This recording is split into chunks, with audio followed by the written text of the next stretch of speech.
Ay, nakapon po sa Bicol. In Bicol po yun, good afternoon po. Di ba po ako nag-1 year dito sa Laguna since August pa lang po ako dito. And ang hirap po magsabi ng Tagalog. Kasi hindi po ako sanay mag-Tagalog na kasi sa bahay, kung magsalita po kami, Bicol, na may Tagalog po. From Bicol po ako, father, Legazpi City po.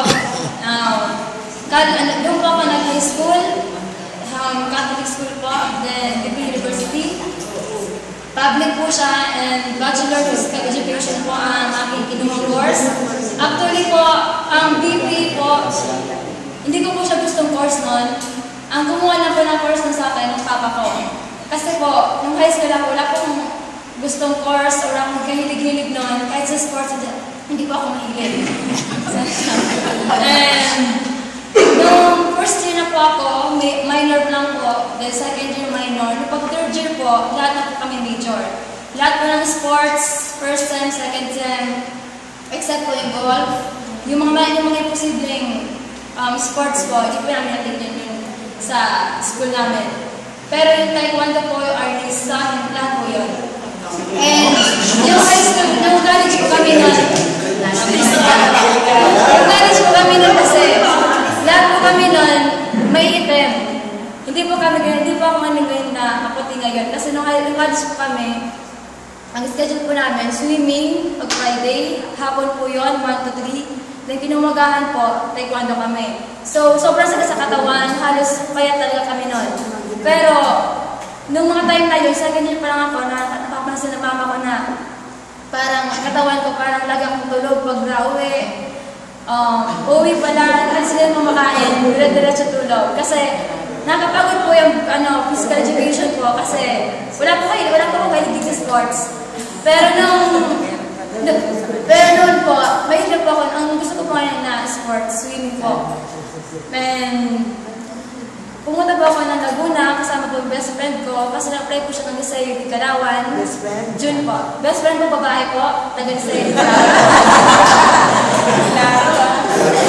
And ngayon po, kasama po ako sa apartment at din na po kami. Kasama ko po sa kwarto, babae, taga Lacuban, Quezon po. Ang sa Liceo di Calawan din po siya, elementary din po.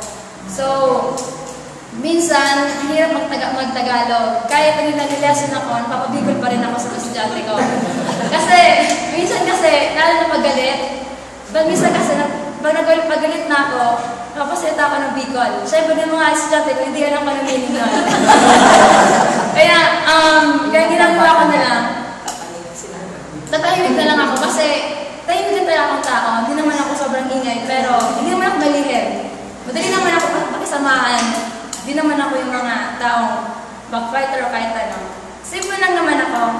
Yun nga lang, hindi naman ako mahirap pakisamahan. Mahirap talaga akong kausapin.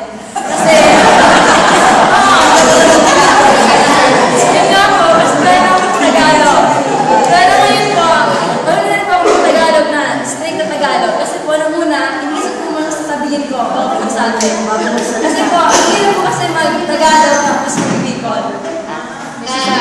Yun po, kahit po sa apartment, kasama ko po best friend ko, ang salita po namin Tagalog. Kasi pag kami ng dalawang Bicol, pag nandun ako sa school, pwede na siya na Bicol. Especially pag Sister Vargas. Kasi pareho po kami taga-Bicol.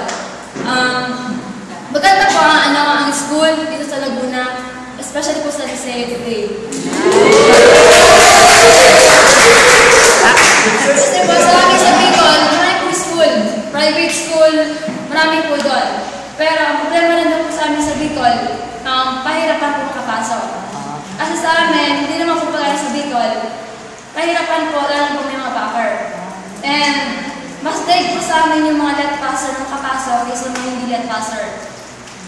Pero, para sa akin, gusto ko kasi makalis sa father ko. Kasi gusto ko i-practice ang pagiging independent po. Kasi po, 21 years akong nakadepende sa magulang ko, lahat, mama, papa. Pero ngayon po, pagkain ko sa akin, lahat, budget ko sa akin. Hindi po ako napapadala po ako kay mama, budget ko po lahat. Ngayong week po, nagpa-budget po ako ng 100 lang. sa ngayong week, pagkain po, nagbabaon po ako. Then, lahat po, hindi po ako napapadala. Napapadala po sa akin, ay, ako po napapadala sa magulang ko, pero hindi po sila napapadala sa akin. Nagkulang po. Ayun po kasi nagkulang ako. Kasi minsan po kasi, gipit po ako, hindi rin po ako pwede makautang sa kaibigan ko kasi gipit din po siya.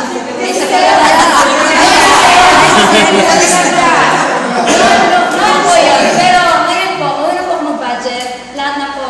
Natutunan ko po. Lahat na po na kailangan matutunan ng isang tao, tutunan ko na rin po. Maraming salamat po sa pagtanggap sa akin.